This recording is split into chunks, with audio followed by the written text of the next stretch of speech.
It's not always about you need to be a teenager and make it before you're 21, like I was told. Otherwise, you're too old. Oh, I spent absolutely. I my was told whole the same thing. 20s thinking I was too old. Life's over when you turn 30. Yeah.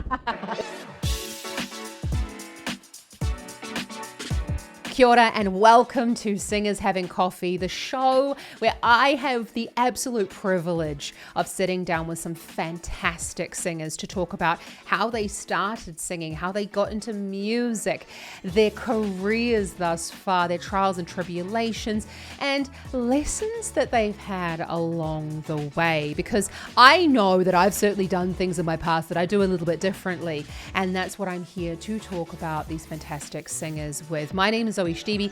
I am an Estoril master teacher as well as a vocal coach with over 18 years of experience, and I'm also a professional singer. So the guests on my show are some of my fantastic friends and colleagues that I have the privilege of chatting with. And in today's show, I sat down with a really long-term friend of mine, actually, Lyndsey Knox. We sat down. She's also my fitness trainer, so there's that as well. We met at the Royal Scottish Academy of Music and Drama way back in 2010 when we studied together. And Lyndsey has had a fantastic career, not only in musical theatre, but she moved into, she got a place in a band, she's won competitions, and just when everything was starting to really roll for her and it felt like the music was sort of picking up and her audience was picking up, she got this fantastic opportunity, and then Corona hit and everything came crashing down around her. Gigs dried up, she was dropped from a show, and Lyndsey decided to pick herself up and to train to become a fitness coach. And that's how I've reconnected with Lyndsey as well, through helping me as well with my fitness journey. She's absolutely amazing.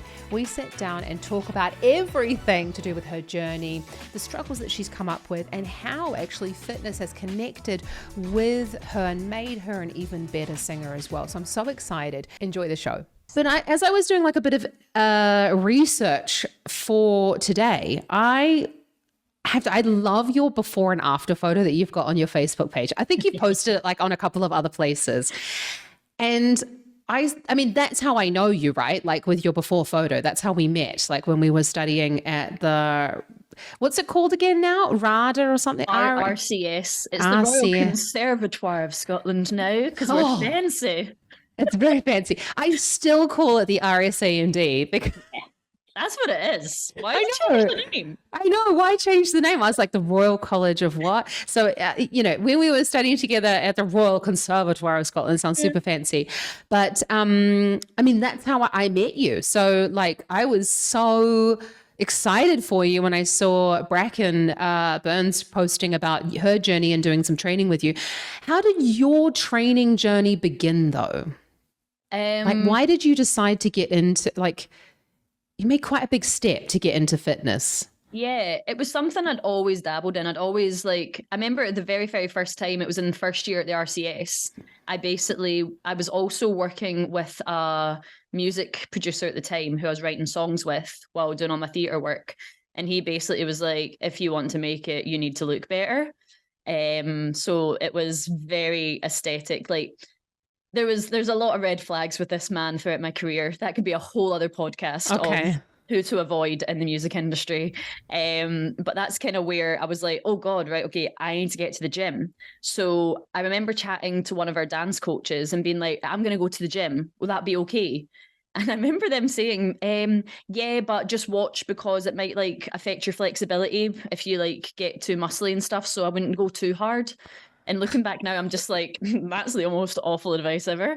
But from a teacher I love still to this day. So it was very strange advice.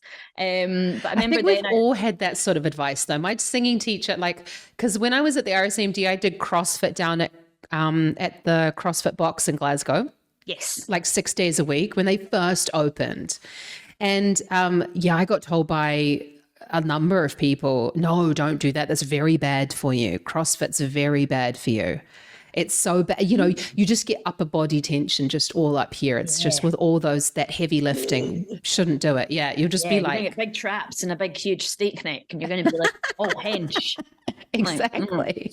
Sure. Yeah, okay.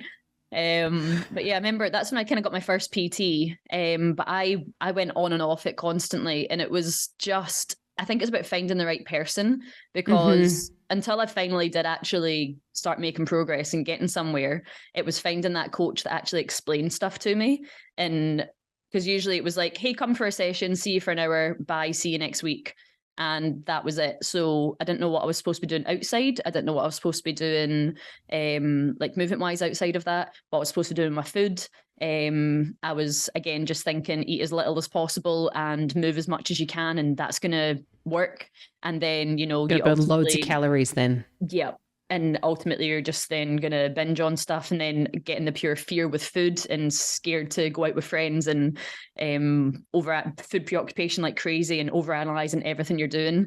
So it was actually when I met Matt from NFA, he was going to online coach me, which worked for me because I know I have I like training. I like being in the gym, and I don't like letting other people down. So I knew if he was checking in with me every week, one, it was somewhere I liked being, and two, I never wanted to tell him that I wasn't doing my sessions. So it worked for I know my behaviors. So I was working with myself. So he was just the one that explained, you know, the energy outputs, the energy you have to take in with the food that you need to consume, how your body actually exerts energy, and all, you know, I've said this to you before, like if you literally woke up in the morning and lay down and didn't move all day, on average, people burn anywhere, depending on your size, from 1,200 calories to 2,000 from just your body working. Yeah. So, but I always thought, you know, the exercise calories and the walking calories were the only ones you were burning. So I was like, how can I eat food? Because I'm only burning 800 calories a day. So it was just finally getting someone to actually teach me and get that knowledge and have that power and understand how to balance it and how to make it work with me and not against me. And I was also, it was through lockdown. Like, again, I'd only been with him a month, and then lockdown hit, and like my whole way of making money disappeared. I'd left a job earlier that year of PAYE to go full-time as a musician. Oh, wow. So I had no income from a PAYE job. So I didn't get that whole 80% of the wage that everyone got. And I didn't have a year worth of accounts for my self-employed. So the self-employed people would give me no money. So I literally had nothing but my savings. And again, we didn't know how long this was going to last. But for me at the time, I went, you have always used time as an excuse to not, you know, get in shape, to not eat well. And now you have nothing but time. So I will use that money in my savings to pay this guy every month, because that's how important it is to me to do this now. It was, again, like I spoke about earlier, about breaking up with a guy I'd been with for 7 years. Mentally, I kind of worked to myself the next 3 months just to get myself me again. And now I was like, now it's time to get physically fit as well, because something I always wanted to do. Again, he was always, it's outside factors, you know, don't get too big, don't get too muscly, don't lose your curves. I won't love you anymore if you don't look like this, and just all that. But that came from a place of their insecurities, because they weren't in shape and they were scared that, well, you see that all now.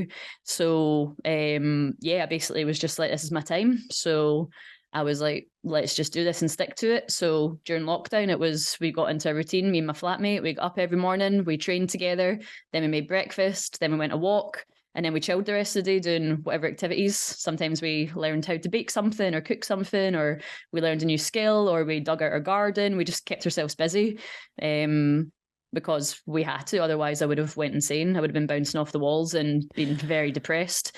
Absolutely. But I think people kind of went two ways in lockdown. You either went the way where it was, we've got nothing to do but eat and drink and just get through this. And other folk went, right, this is gifted time. This is time we literally, you know, we will never get this again in our lives. And we also don't know what's going to happen in the world. We were also unsure of, is the world even going to be here?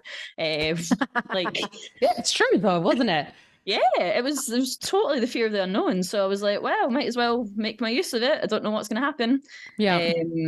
And again, when I finally understood how to do it, I was like, oh my goodness, so many people would benefit from knowing this, from knowing the truth, knowing how to actually do it without hurting themselves and harming themselves and shaming themselves and ruining their relationship with with themselves. And, you know, and that's when I was like, right, I want to do my degree. I want to become a PT, and I'm going to work really hard to do that and help others. And there is definitely a line between, you know, when I was performing on stage and writing songs, it was all about making people feel seen and connecting with them through my experiences, and then they could feel it through theirs. And that was the joy and gratitude of the job, because anytime you're in a room watching me on stage, they felt seen, they felt present, they felt needed, and they felt like happy and elated. They felt connected. And it's similar to fitness, because again, I'm making people feel more confident in themselves and happy in themselves and how to look after themselves and just being healthier, happier humans. And that's just very, very similar kind of outcomes from both jobs. And I think that's why I never thought I'd do anything else but performing. I always had side jobs just to make some money, just to get by. And then I'd go out on tour again or go out do a singing job, and I'd go do it. And now that I'm doing this, I'm actually like, this makes me really, really happy, and equally as happy as singing. And I never thought I'd find something like that. So it's a plus from lockdown, eh? Thank you, COVID. It's funny, actually. I think, you know, I was, I feel the same way about COVID in terms of like, I was like, yeah, awesome. I've got like less stuff on. So I just sort of bought a whole bunch of weights, and I was like, I'll just do this at home, and like kept an eye online and like was buying stuff. I bought myself a whole bunch of like DIY projects that I wanted to get done. I bought myself a piano, and I like built a piano to turn it into my desk. Wow. So I did it, but I was just like the same as you. I decided, you know, this is gifted time. I'm going to start doing it.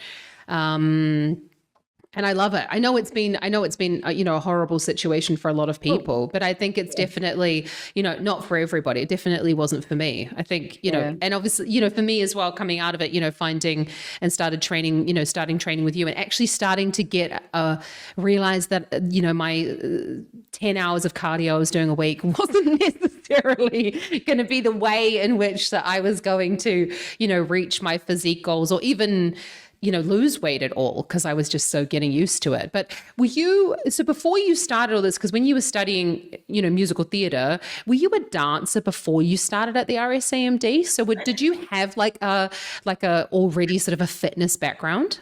No. I still to this day don't know how I got into that course with my dance skills. I must have been a hell of a singer and actress, because my dancing was non-existent. I threw myself about a room and jiggied, and I was like, meh.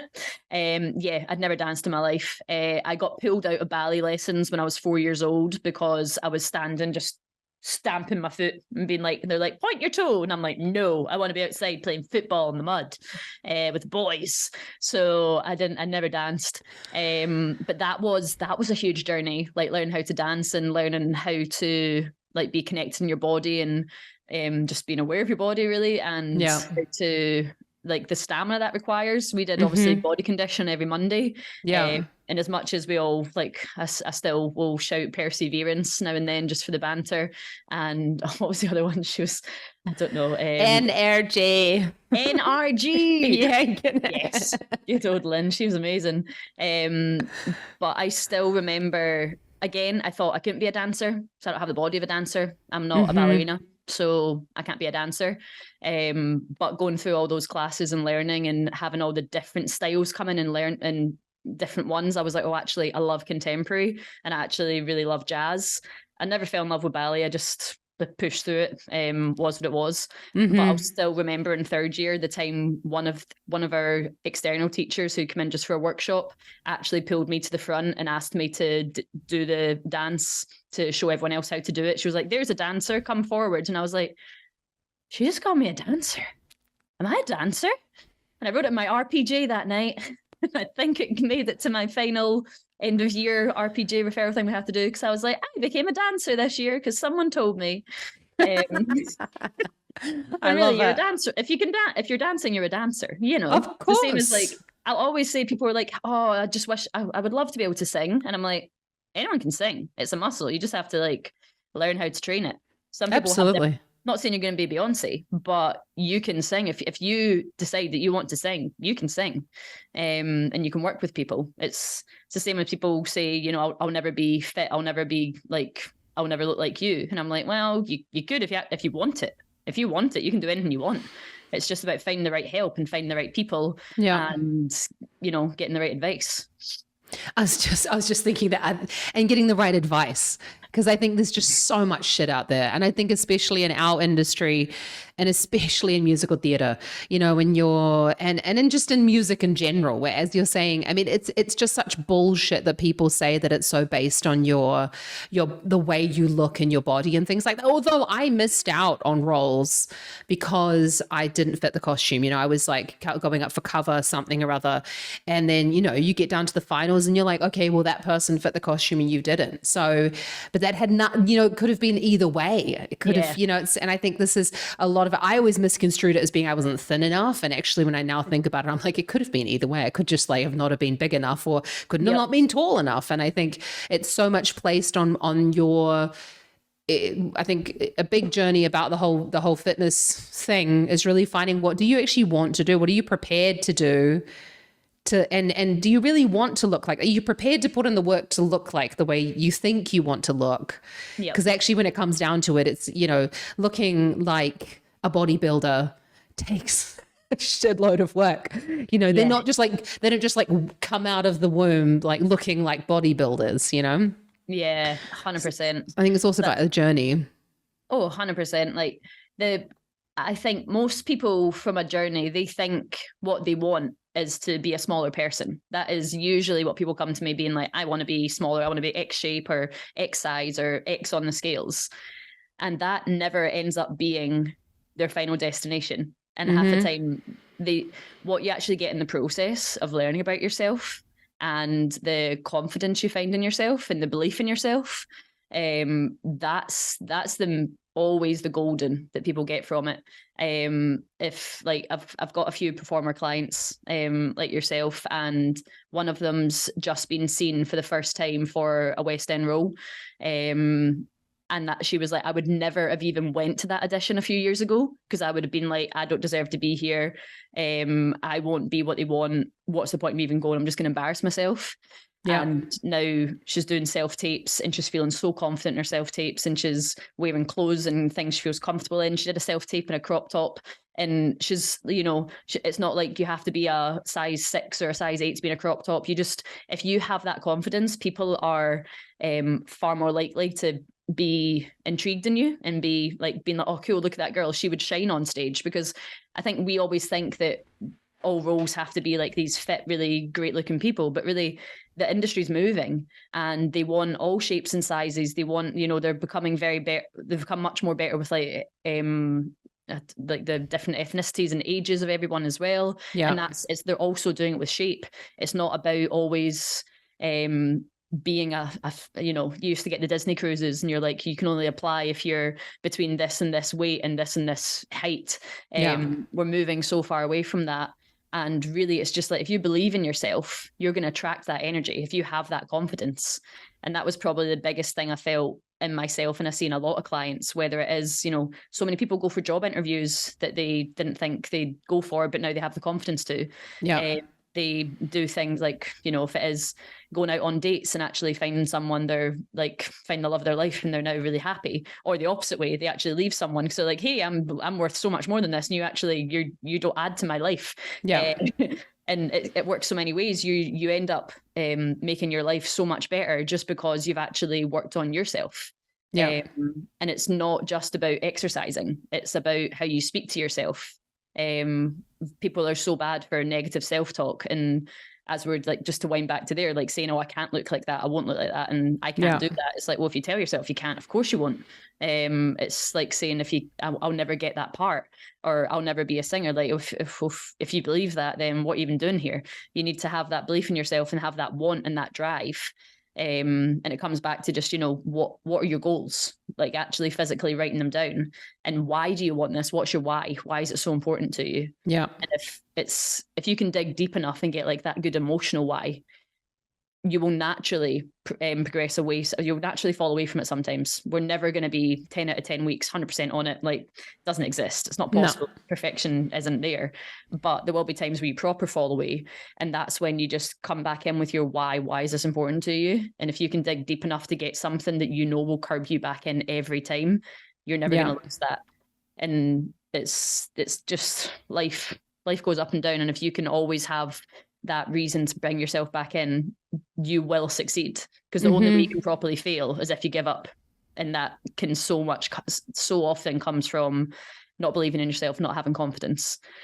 So no, I think I totally agree with you. I think that especially with you, like you're saying about the, performers not having the confidence in order to go up for something. I think there's something really confidence building in investing, even if it's not every single day for an hour that, or even 5 days a week, like say even 3 days a week that someone chooses to work out, and just spending, even if it's like not necessarily lifting weights, but just spending 1 hour 3 times a week, focusing on themselves and moving and feeling good about themselves and doing something to improve from the inside. And spending some time to go, okay, well, how does that make me feel? What do I actually need for my fitness journey? And I just think we all know about the benefits of fitness. Yeah.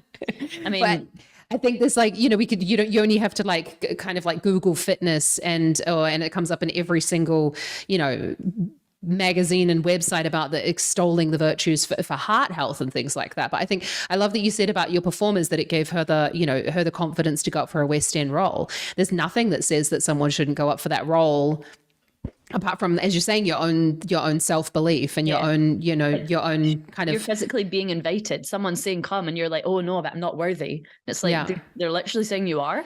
So, and it's the same, like if you go into a room, even if you've, if it's an open audition, if you go into a room already apologizing for yourself because you feel self-conscious about yourself, then straight away that you probably lost that role, because they're thinking you're going to walk on that stage and have the exact same demeanor. You need to go in being like, boom, this is me. Wherever you are in your life, like you're always worthy. You can change here and there. Anything takes time, but who you are right now is awesome. So you walk in with that and you're just like, boom, here I am. This is me. This is what I do. This is my talents. You're welcome. See you later. Hear from you soon. I love it. See you later. But I think that's fantastic, because I agree. But that's the X Factor, right? That's why there's like the show called The X Factor. It's this like unexplainable energy, which is not only confidence, but it's also about, the presentation, as you're saying, connecting with the audience. It's about all these things is something that we can also develop. It's not something that you're just born with. No. It's something that you develop over time, and about going, okay, I will, as long as I do my best, then this is, then I'm going to be putting my best foot forward, and that I'm going to, I can only do what I can do. I can't be Sutton Foster and this person. I'm not them, I'm me. And I think that's, to be honest, what I love most about the whole, about the fitness journey, and about especially, our training together. I think it's been, really helpful for me to pay more attention to what's going on in here, and going, what do I actually want, and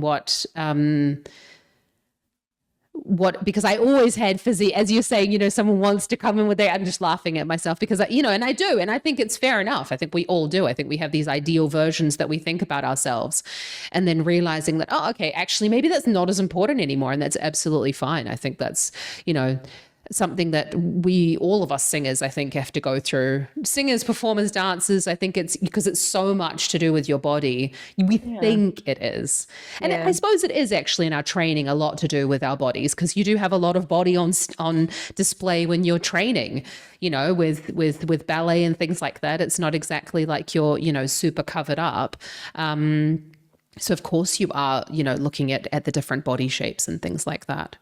But I love that you were saying were you still singing then, like after you started your fitness journey? Because you were saying that you started sort of like, and then lockdown happened. Yeah. So, I mean, previous to that, I'd been in and out the gym. So there was times where I did lose a good chunk of weight, but then I'd put it all back on because I get to a place where I'm like, oh, cool, this is great. And then I'd just stop working out because I'm like, job done. I don't need to do this anymore. I know that. I'm going to watch my food right now. And then I got to it. Oh, I'm fine now. Yeah, great. Stunning. This is it. Don't need to maintain. What? I'm going to go order Papa John's and then follow up with an ice cream. Oh, maybe order some sides all for myself. Do it twice a week. Oh, hang on, I've put on weight again. What? Oh no, I'm back at the start. I think it's yeah, like I definitely saw the change in the style of costumes that I was wearing on stage. Because when I started out, oh my God, I would have a mental breakdown every time before going out because I'd have an idea in my head what I wanted to look like. I'd try on the clothes, put them on in my bedroom, and I'm like, I look horrendous. Oh my God, this is not great. And then you'd be like, screw it, wear the goddamn clothes. Then you'd go to the gig, you'd have a great time, it'd be awesome. Then you'd see the photos after people have captured of you when, you know, I'm throwing myself about the stage, dancing and kicking and doing all this stuff. And I'm like, wow, is that what I look like? And obviously they're catching you at the worst positions when you're breathing out and like curled over, but you still analyze everything of your body because we're like that. We're awful to ourselves. And we think we need to look pristine and have the ideal version of ourselves all the time.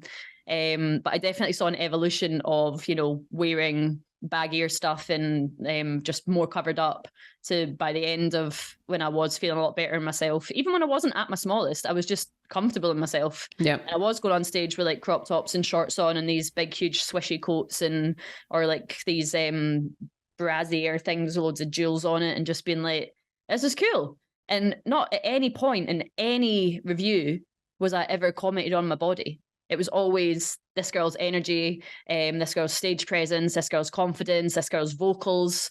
It's like it's a show. It's not just a gig. Like they're, you know, it was all of that. And that was something that kind of sunk in and being like, oh, it's just me that cares about how I think I should look because I've decided I should look this way, but no one else knows that and no one else thinks that. So why am I doing it to myself? And it's perfectly okay to have aesthetic goals and want to look a certain way, but it doesn't mean you need to stop doing what you're doing in that moment until you get there, until you feel that you're in that body, then you deserve to go do what you're doing. Like you can still do it all while you work on yourself. And some, you know, for some people, it's not even about getting smaller. It's just about getting fitter and being able to jump about a stage for an hour, not coming off and being like, I am like done for 2 days. I need to just go lie down and sleep for a few days.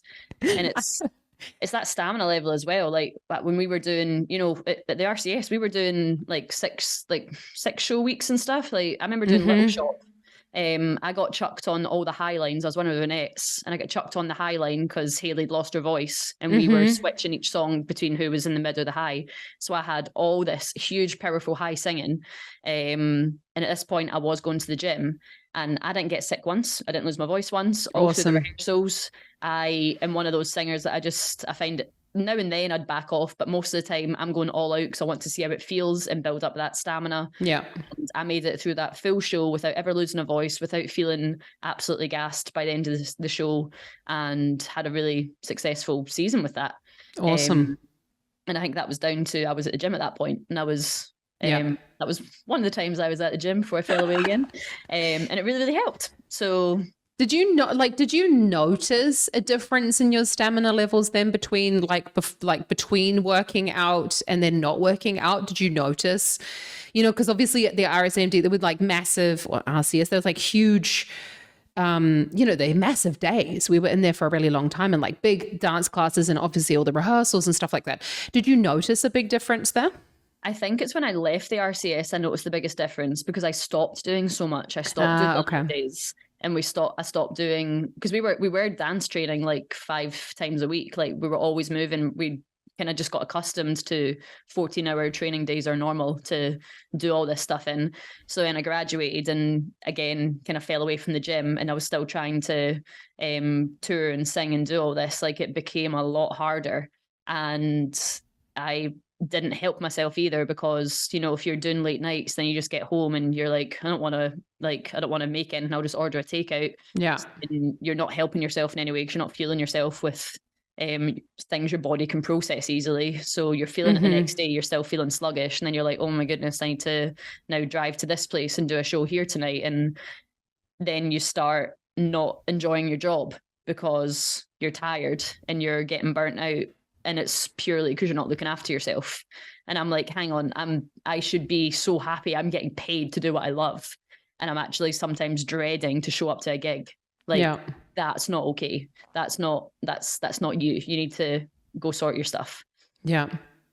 I think it can sometimes be a bit of an endless cycle, isn't it? Especially when you're getting home at 1, 2 o'clock in the morning and you're hungry, but you haven't exactly you get sometimes good food at gigs, but it's, usually like a pizza or a takeaway or something. And then, it's not like they'll ask you, where would you like me to put your chicken breast and salad or whatever? Or here's some roast potatoes and asparagus for you. It's like, I think it's not, if you don't prepare for it, it can be like a rather unhealthy lifestyle of just, grabbing stuff here and there when you're especially on the road. But I think it's when you're, you were saying before as well, especially with singers and things, you start this journey in order to have a physical goal. Yeah. And I know obviously some people, and especially singers, they start because they just want to get fitter. I know I have friends of mine, they're like, I just want to get fitter.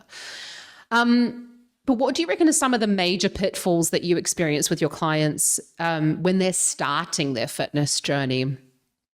I think people really overestimate what they can achieve in a month and very much underestimate what can be achieved in a year.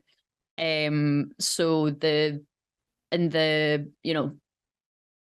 change your body, it naturally takes time, and it's more you're changing your behaviors and your lifestyle. Yeah. And you need to learn to work with that and not against it. Yes, there'll be some compromise, but you shouldn't be completely having to work your whole day in life around trying to fit into this regime that you've been told to do.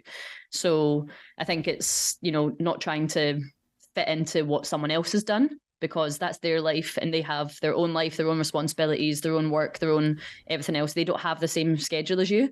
And then also just realizing that it's not, you don't have to go 110%. You don't have to do 5-6 training sessions a week and be bang on your calories straight away.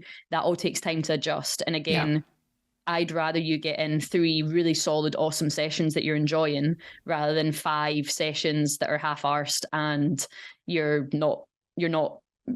dreading them. And then you just don't want to do them again the next week.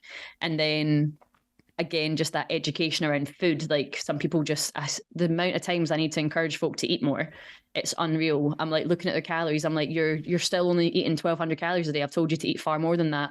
And it's just, they don't believe me that they'll lose weight eating more food. Yeah. But I'm like, that's why I sometimes will get people to track their food before they come to me to show roughly what they're already eating. Oh yeah. Some people lie, because I look at them, I'm like, if you were eating that, you wouldn't be where you are just now. So, but other people who have done that, they're like, oh, I'm actually consuming a lot more than I thought. But it's not about then consuming less food. It's just switching for better options that are lower in calorie, but you're still getting the volume.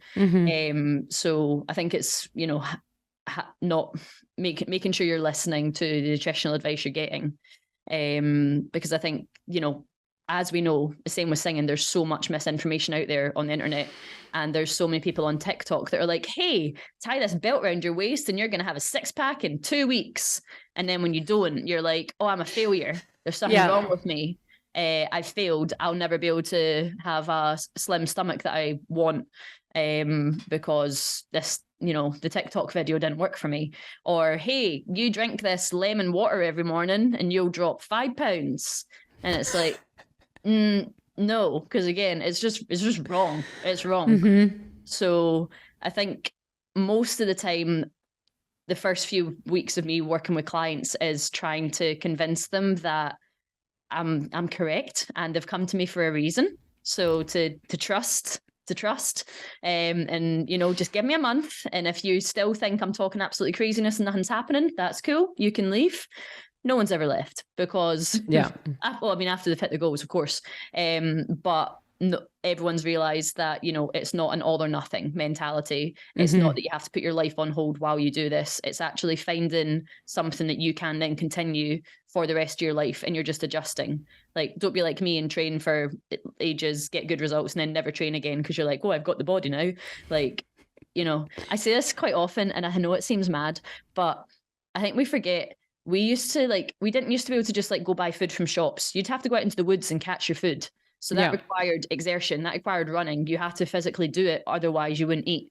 So we naturally were exercising and then we were eating. Whereas now you can sit on the couch all day and order everything to your door if you wanted to. So you do a total of 40 steps in a day because you're walking to the door and back, and you're getting all your food. So it's like, I understand that exercise can feel like another hour out your day, but it's something you need to make time for, because just, you know, if do you want to live a long life, if you have kids or want to have kids, do you want to see them grown up? Do you want to be there for them and be as fit and healthy as you can, and not be dependent on them when you're older because you never looked after yourself? And even if that's not the case, just like, you know, I kind of hate this quote. I see it online all the time, but it's always like, the effort it is to work out is a much better option than the effort it is to live out of shape.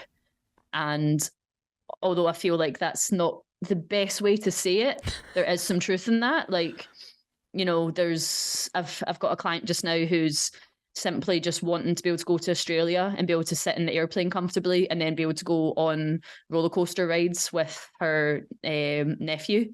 And I'm like, that's something she wouldn't have been able to do a few years ago. Yeah. Which is, it's just like, that's how debilitating it can be to not be in shape. And it's that in shape phrase as well. I hate. What shape? What is that shape? Everyone says this. I want to be in shape. Where we like be a triangle, a cuboid, or are you more of a hexagon girl? I think that's why I've really decided to I really like Instagram in that way. And because it's like shown me a whole bunch of other people that are in shape, just basically really fit women that don't necessarily look like it in the traditional sense. They don't look like bodybuilders, because I think a lot of us have in our mind, like, in shape is a bodybuilder, and everything else is just like, oh, you know, are you sure you work out? And, you know, especially when you see things like, I follow this really fantastic women's rugby player, and she's like, even like the New Zealand women's rugby team, like, those women are strong, you know, they are fit as fuck, and they can run really far for a long period of time, and also, you know, lift really heavy and all this sort of stuff, but they don't necessarily look like the bodybuilder, and they don't look like the Spartan and things like that. So I think it's about changing the way we sort of view what is even in shape, what is fit, what is that.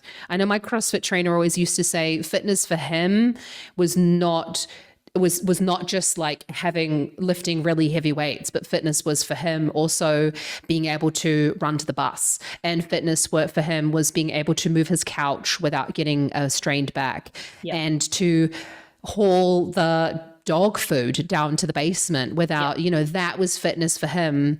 And it was also about doing a pull-up, but it was also about functional, like just being able to be in your life without necessarily going, oh my God, my back, easier, you know? Yeah. The amount of times my clients will be like, Lindsay, I just walked up the stairs in my shopping. I'm not out of breath. This is amazing. And I'm like, there you go.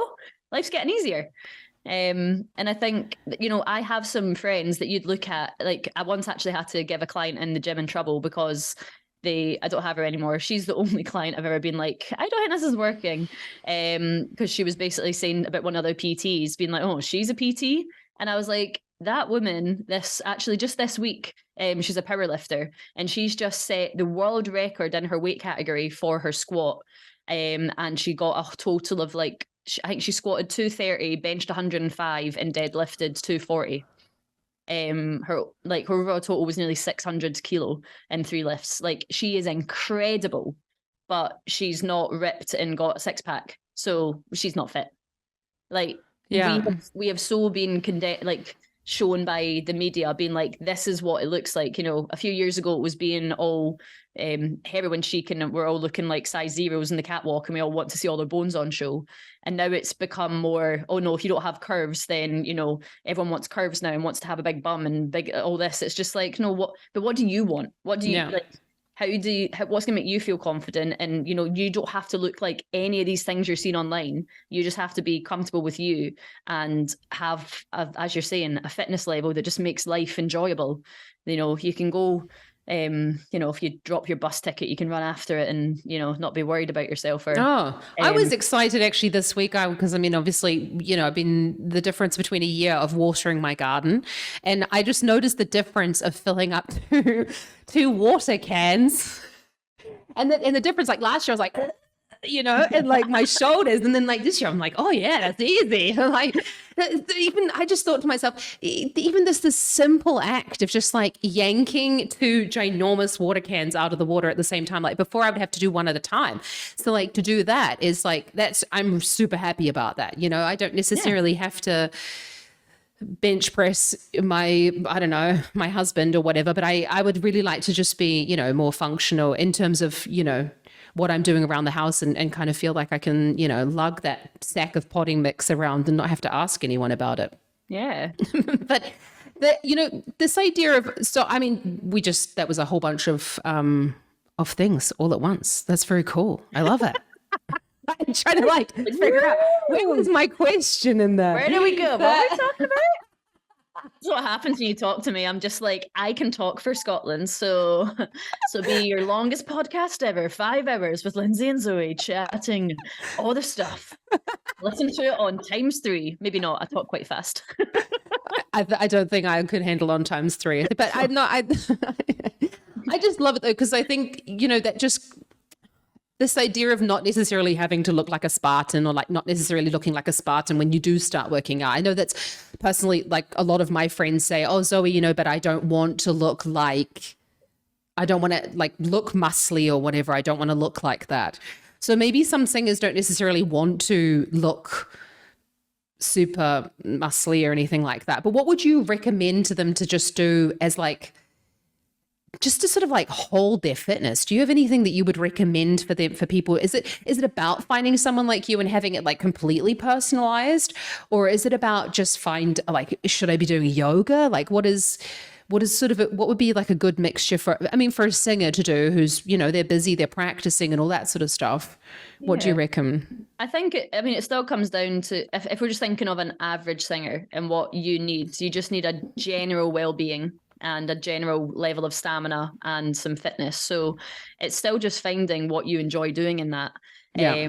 Yoga and Pilates are amazing if that's something you enjoy, and you it's obviously great for your body weight strength. Like people really underestimate how hard it is to hold your own body and move through all these positions. Oh, it's really fucking hard. It's really tricky, and you can always progress it. It's not like you just have to, you know, you go beginners, intermediate, advanced. It can be extremely exerting. So if that's what you love, go for it. If you just love hiking and you love being out in the wilderness and being in nature, like go find a hill to climb every week and just, you know, potter around the park on the other days. If you do enjoy weights, you know, it is extremely hard to get size. When I first lost weight like maybe during lockdown, the first 6 months, I got really, really slim, but all I was doing was weights. And I look back in videos now and I'm like, I was tiny. I could shift a lot of weight, but I was like, I'm just like a very, very, very small human. And I've spent a whole year and a half of building size and building power, because that's what I need for the competitions I'm wanting to do. I need power and size. That's another one. See, functional fitness competitions. You'll look around the room, and if you were to say, right, my money's on them to win, if you look for the person who's really lean and abs and stuff, but it's always the athletes who are in larger bodies, who have the power and the strength behind them, but they've still got incredible stamina. They can go really, really crazy on the rower for like 30 seconds max effort, jump off, let their partner do their 30 seconds. They recover in that time, and then they jump back on. So they've got really fast active recovery, which shows their stamina and their cardio is super high, but they've still got the power and the mass behind them to move it. And they're the ones that win. I mean, you look at, I've been watching the CrossFit games, and again, all those athletes, I'm like, oh my goodness, like they're large gals. They've got a lot of size on them. But to get to that size, you need to eat a lot, and you need to train a lot and very heavy. Yeah. If you just want generally to be a bit stronger, but to not look like really, really muscular, just make sure you're in tune with your nutrition, do some research or find a coach that you align with. Do your research with coaches. I spent many years with people who I just didn't really get what I wanted. And it was finally maybe the fifth PT I found that I was like, you've made everything make sense to me, and that's great. So it's the same as anything. You need to do your research to find the right person. But so you could do that to get your nutrition, or there is, if you can, again, find the right people on Instagram and ask them questions. Like people ask me I'll always be happy to have a chat. Obviously, it gets to a stage where you're like, right, would need to take you on to actually give you more solidified advice. But Lyndsey, can you give me a full workout program as well as calculate my calories for me? Sure, no worries. So again, it was something I did. I did a big purge on my Instagram because there was things I was watching and consuming that were making me think more negatively, and I'm like, I'm choosing to follow this. Unfollow it. It's not doing me any good. So, finding nutrition advice that you believe in, and then weights wise, again, just finding a program that you enjoy, but it's all to do with how much you lift in the rep ranges. So again, it's just a bit of knowledge behind that and what areas to target and how to do it. But you won't get big and bulky and hugely muscular unless you're following a very particular program. I know, it's really difficult. Yeah. So many people have literally have told me, so many of my friends but Zoe, I just don't want to get muscly. And I'm just like, well, I really fucking want to get muscly. Do you know how hard I work? You know how hard this is to build muscle? I was like, it's so incredibly hard. If you start working out with your 3 days a week or whatever, like if you start you're gonna be okay. You are gonna be fine. But what you will end up gaining is like, I don't have any back pain. I don't have any shoulder pain anymore. I don't have any, I don't have issues. At the start of COVID, I was in so much back pain from sitting all day because I'm usually like here and there and going to this job, and I was always like I would sit in my car for like hours at a time and then be walking everywhere as well. Or in London, I was walking everywhere, and I was in backpack as well. Yeah, exactly. And so wasn't necessarily I was always I had like a wheelie bag. I was like a real dick, but I just with my wheelie bag everywhere. But, not having that pain anymore that is just sort of comes from getting older and from the day-to-day stuff that we do, because our jobs, require us to hold particular positions for a longer period of time. And for me, it was just all about releasing that pain, which in turn really helped my singing because it got rid of all of the quite a few sort of chronic tension disorders that I'd had. But what it really came down to was I was, because of my job, holding my body and moving it in a way that wasn't necessarily helpful. And I didn't get that range of movement that I needed. And therefore, that's what working out and lifting weights has really given me. I mean, I wish it would also, which it will come down to when I end up doing my bulk, but then, but it give me the muscles and stuff like that and start to build it in that way. But I think it's a huge misconception that you just pick up a weight and you're just going to be like, poof, I think. Ooh, I'm a power man. I mean, I've done nothing but eat for about 9 months, and I was like, oh yeah, I've got some good size, and then I walk into a room and I'm like, oh okay, still not the biggest, right? Okay, cool. So it's extremely hard to do that. But as you're saying, I will always persuade people to at least try resistance training, because the benefits you get from it are there's too many. It's even lifting weights will mean your bones stay stronger, so you're less likely to be crippled when you're older. It's just stuff like that. It's that's mad. Just by lifting some weights 3-4 times a week. And also, if it's something that you're starting with, doing cardio-based workouts is a lot on your heart, and it's a lot for your stamina if you're someone that's not got a high level of fitness yet. Whereas pretty much anyone can go in and do an hour worth of weights, because it's not constant work for that full hour. You're doing a bit, you're having a rest. You're doing a bit, you're having a rest. Move on to somewhere else. doing a bit, having a rest. So it's actually manageable for anyone to do. I've had clients come in who were like very large humans, and I've still managed to get them through their first ever hour-long session without them being like, I am dead. They're still walking out and being like, oh my God, that felt amazing. I can't wait to come back. Like, that's great. And that's the big thing we get from training as well. It's those endorphin boosts. Yeah. And, you know, if you're looking, as you've said as well, like the creative spark, when your brain's totally focusing on something else, and your body's focused on something else, your brain kind of floats away. And then, so not only are you giving yourself time to think and go through thoughts, once you finish that workout, you're like, damn, that was hard. And I didn't have to do that. And I did. And I'm really proud of myself. And oh my God, I feel amazing. And you're on this natural high. So then you're moving forward in your day already feeling accomplished and great about yourself. So you're just setting yourself up to have a great day. Yeah. Or have a more positive day than you would if you just lay in bed for an extra hour and just being like, you know, I'll start tomorrow. But the resistance training does just give so many benefits out with things. Cardio is great to add in and do little bits of, but it's not something everyone has to do.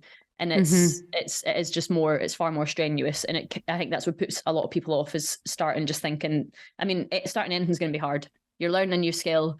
You can't expect to be good at it. It's like coming into your first singing lesson and thinking you're going to be hitting all those top notes with a full belt mix twang and like nailing it every time and never failing it. It's not going to happen. So if you go into the weight section and think you're going to be absolutely amazing at everything and know how everything feels and it feels all totally normal and great the first time, it's not. Yeah. Like, there's so many movements we do in the gym, and I'm like, when do you ever do this, like, in a day-to-day life? When do you have a big weight above your head and you're like, I'm going to pull this down loads of times? Like, we don't do that. So why should that feel normal straight away? It shouldn't. So it's just learn a new skill, you know? If you go to learn French, you're not going to be fluent after your first lesson. It's just having that patience with yourself and understanding its consistency that's going to get you there. And also just reminding yourself why you're doing it. Why are you actually doing this? What does it mean to you? And how's it going to help you in what you want to do in your life? Is it going to positively impact you? Yes, amazing. Is it going to be, you know, you need to make some compromises and carve out some time and, you know, put a bit of effort in? Yeah. But is it worth it? Yeah. So it's the same as anything. And before you know it, it becomes like, you know, you get up in the morning and you brush your teeth, and then you go, it's just something that naturally becomes a non-negotiable for you. That it's just like, I get up and I'll go do some training, or after work, I'll go release the tension of work and I'll go train. Because some people are morning workouts, some people are more evening, and it just depends, again, what's your behaviors, what works best for you. Obviously we both said we're mornings, but I've got a few clients that are like, I would never get out of bed to work out, but after a stressful day at work, I love just going straight to the gym and just slamming about some weights and just doing something for me, because all I've done all day is stuff for other people or stuff for my job, and I'm taking a moment for me. And then again, you go home, either if you do live with someone, if you're living alone, you just feel like in a better headspace. So it works both ways. But yeah, I'm all for, it's, you know, obviously still pushing resistance training, but generally just moving in any way that you find enjoyable, whether even if that's a group class at a gym, or if it's a dance class, or if you want to join a badminton team or a tennis team, or just like something, just to get some movement in. And then you'll naturally start finding other things that you enjoy.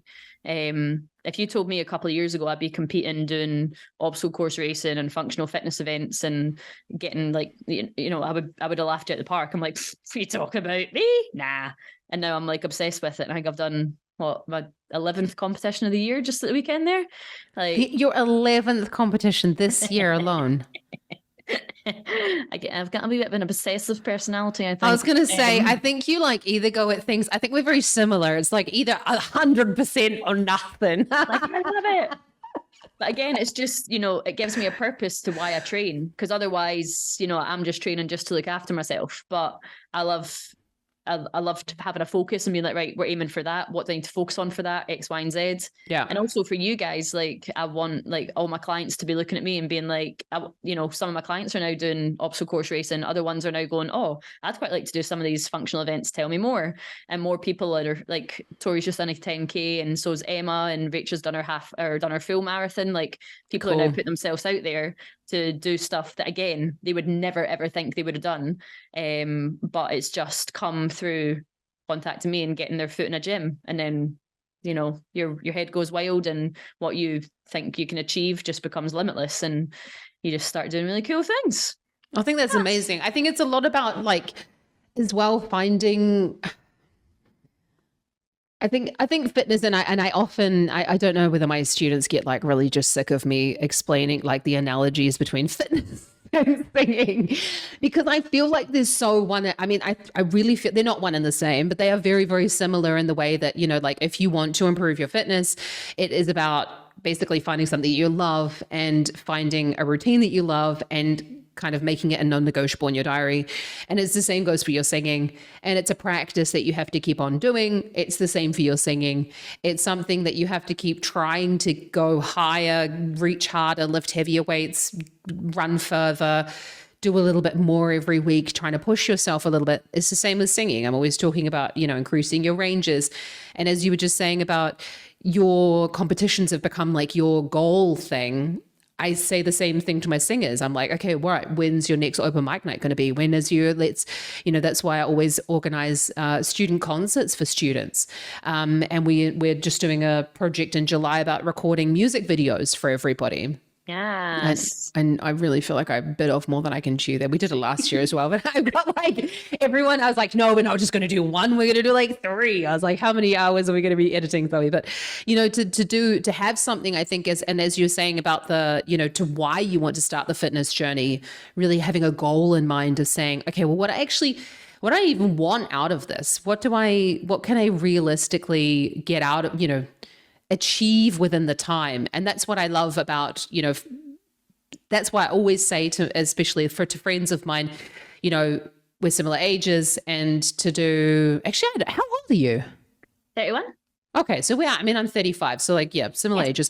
And then, I think it's sort of this sort of thing that happens as women get over 30. I don't know about you, but I sort of felt like I just came into myself over 30. I was like, fuck yes, life has begun, and I feel 20s are so much you feel like you're an adult now and you should be adulting. But that's when you make and learn everything. You make all your mistakes, you learn everything.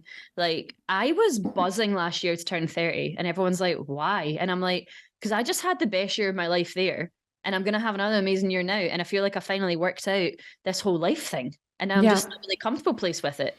And now it's, and I think that's as well, though. We're seeing a lot of older performers coming in later in life. And even actual recording artists are coming in, they're actually taking off when they're 35, 38. There's more of that happening, because it's not always about you need to be a teenager and make it before you're 21, like I was told. Otherwise, you're too old. Oh, absolutely. I was told the same thing. Thinking I was too old. Yeah. And that was constantly an anxiety of mine, being time's ticking. And it was crippling, because I just constantly felt against this little clock in my head that everyone was telling me was there, because you've only got so much time, and then you fucked it, and you're not going to make it. Life's over when you turn 30. Yeah, it's just wild. Again, everyone's like, oh, 31 now, and I'm just like, yeah. And again, I think my 30th year, I was going to do a wee post about it and everything I've learned in 30 years and what my 30th year entailed, and I was like, probably the happiest one in my life. Just loads of good stuff happening, really just feeling it. And there's nothing scary about getting older. You're only going to come more into yourself. And the more in yourself you are and confident in yourself, the more you're going to achieve what you want to, because you have that self-belief and you have that confidence, you have that knowledge, and a little bit of experience. Just a little bit. Just a little bit. I think there's a lot of women, that our age, I just, especially speaking from my friendship group as well, and about people, I just say to them, go and work with a trainer. If you're really confused about it, if you're just what the fuck should I do? I've got absolutely no idea. I've tried A, B, and C, and I'm not getting anywhere. Is the entire reason why I was searching for a PT. And, until I found you, I'd been through, I think 3, and it's about finding someone that really works with you and also aligns with your goals and aligns with your, your way of thinking, but get help for it. I say that as well to singers, if you're having trouble with your singing, or you're not reaching the notes you want to reach, or you're not feeling safe and secure, then go and search it, go and seek that help and that encouragement, because when you realize actually that a trainer or a teacher can also just help you reach your full potential. It's what we're here for. It's not like we don't do the work for you. Yeah. We help you to go, oh, okay, well, you do this, and if you do this, and if you do this, Here's it just makes the whole, yeah. This is your tool belt. I'm going to top them up for you. Mm-hmm. And then I'll check in with you each week and we'll keep adding some more in. We'll adjust stuff. Like that's what they're there for. And with anything in life, if you want to get better at something, go to an expert and learn. But I think it's less obvious to do that when it's things like singing or things like fitness, because you just feel like it's just something you don't always ask for help with. Mm-hmm. But I think people come into it later in life, and I've got a lot of more mature clients, and they're like, again, when they first come to me, like, oh, well, I'm over the hill now, so I won't be able to do this X, Y, and Z. But again, I've just had a client who's 45, got her in January, and already she's lost over 2 stone. Just from because we just worked it out. She would not eat a carb when I first met her, and I was like, eat your carbs. Carbs are energy. Food is not calories. Food is energy. Mm-hmm. We're changing that word because there's so many negative connotations about that. But it's it's never too late to start anything. Same with singing. Yep. And it's just about finding that right help. And it's not always that it has to be a full-term commitment. I've had clients, I've had a few people that just came for 2-3 months, worked it out, got the knowledge, got the tools, and they're like, great, I'm cool now. I'm happy with what I'm doing. I'm going to go on. And I'm like, grand. Mm-hmm. To be fair, my client retention is actually wild. I've got so many clients I've had for ages now, but I think it's just, you actually realize you're not paying for a training plan. You're not paying for a food plan. You're paying for the accountability and the support and the knowledge. Yeah. So when you're like, right, cool, I feel like I've really worked this out now. Now I want to go here. Or now I've got there, but how do I keep staying here? Or how do I, there's always just more to learn and more support, and even just remembering to look after yourself. And same for like singing, just remembering to practice, remembering to do it the right way, and actually like keeping that skill that you've learned. And sometimes it's just worth it for people, and I guess imagine with singing, like it's just lovely to sing with someone, and like you sing to them, they're like, oh cool, change X, Y, and Z. You're like, oh stunning, didn't think of that, and now it's feeling so much easier. Oh, absolutely. So even though you learn stuff, having that outside ear is always better. I've got a PT, I've got a coach, because I look after all my clients, and it's really easy to go, oh, I've got all this on today, I need to look after them, and the first thing that always goes is myself, because that's the type of person I am. And then I realized, hang on, that's not okay. I can't keep not doing my training, not doing me, because I'm looking after others. I'll make sure someone's forcing me to look after myself at the same time, and having that accountability. So it's just a nice wee circle. I think that's awesome. And I think, singers as well, I think, and performers, especially, we have the singing teacher, we have the dance teacher, we go to the acting teacher. So why on earth wouldn't we feel okay with going to a PT as well, or going to, a nutritionist or someone to help us out to reach the goals that we're wanting to achieve? I think a lot of the time there's quite a lot of stigma attached sometimes with like getting help, especially if it's, not a singing teacher, or like if it is a PT, sort of, I think people have sort of made comments, especially to me, about, oh, well, why can't you just do it yourself, or like just find one online? And as you're saying, it's not necessarily, it's not about paying for a program, or about, I mean, it is as well, because you have changed things for me depending on where I've been and stuff like that, and, going on holiday and changing the plan around. So, but it is also about the accountability and also the knowledge that you've got as well. I think it's fantastic. Yeah. So, Lyndsey, I know that your books, your books are full at the moment, which is awesome. Yeah. But have you got any other way, like, that people can contact you if they've got any questions?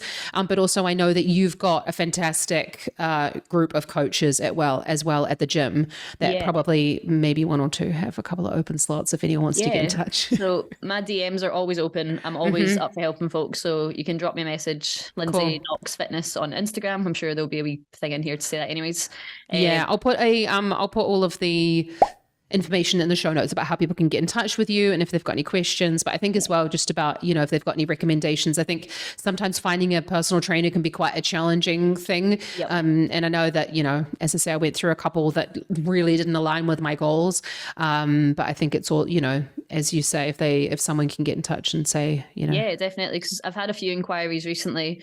It's been really weird when someone's left me recently, either that day or the next day, someone's messaged to inquire about that slot that they obviously didn't know was there. I'm like, this is bizarre. Like, That's voodoo awesome stuff, man. I'm like, what's going on? So always message. You never know who's deciding to leave and who's staying. But also, I do know a lot of coaches, and there's a handful of people I would trust to pass on to. I'll always get a kind of understanding of what you need and what you want, and I'll be like, right, I think you'd be really good with my friend X, Y, or Z, and can pass on information to start coaching with them. Because I think it's the same, as we've said, you want to find a coach that you resonate with and that works in your style. And if that's, I've got maybe 3 or 4 friends that are exactly my style, but then I've got another like 15, 20 people I know that are different styles. Yeah. So again, some of the people come to me and they're like, I want to do this and do that. And I'm like, I actually don't think I'm the right person to do that for you. I think this would be your guy. So I pass them on sometimes. But most of the time it's, they've seen my Instagram and they've resonated with that. So it's made sense. And I'll always have, last month was the first time ever I've had to start saying no to people, and it felt awful. But it's a lovely position to be in, but got to put you guys first. I can't overstress myself. So yeah, that's probably a journey for you, Ben, though, as well, right? Like, I bet you didn't do it at the beginning. Well, I mean, at the beginning, if anyone wanted to train with me, I was like, yeah, sure, when? And they'd just throw out a time and a day. And I'm like, great, cool. So my schedule at the start was absolutely wild. I'd be like, right, cool. Someone's getting in at 5 a.m. Someone's in at 10. Then I got my next one at 2:30. And then I'll coach someone at 8 p.m. Stunning. Great day. Well done. And I'm like, what am I doing? But you just say, I mean, it's starting any business. But I guess, that kind of probably links around to gigs and stuff as well, because I think as self-employed people, we've spoken at this before, is we always say yes to work and we say yes to stuff because, it comes around, so you go yes. And sometimes that yes isn't always the right decision. If it's something that's going to not work with your schedule or completely stress you out, it is okay to say no to things sometimes. And I've actually found that creating those barriers, people, if they are really interested, they will make it work around you. And you can go, that doesn't suit me, but I could do X, Y, and Z. And they're like, great, cool, let's do that instead. So just having that confidence to always be able to actually put forward what you need is important too. Oh, absolutely. I think that's super important. Well, thank you so much for joining me today. It's been so lovely to chat with you, and thank you so much for your time.